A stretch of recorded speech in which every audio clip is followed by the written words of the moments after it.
आंखें। इसके सारे जिस्म में मुझे इसकी आंखें बहुत पसंद थीं। ये आंखें बिल्कुल ऐसी ही थीं जैसे अंधेरी रात में मोटर कार की हेडलाइट्स, जिनको आदमी सबसे पहले देखता है। आप ये ना समझिएगा कि वो बहुत खूबसूरत आंखें थीं, हरगिज़ नहीं।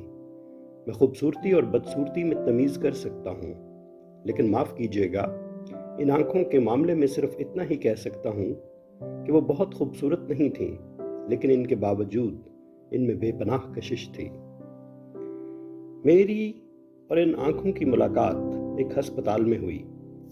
मैं इस अस्पताल का नाम आपको बताना नहीं चाहता, इसलिए कि इससे मेरे इस अफसाने को कोई फ़ायदा नहीं पहुंचेगा। बस आप यही समझ लीजिए कि एक अस्पताल था जिसमें मेरा एक अजीज़ ऑपरेशन कराने के बाद अपनी ज़िंदगी की आखिरी सांसें ले रहा था। यूं तो मैं रवा रवी का कायल नहीं,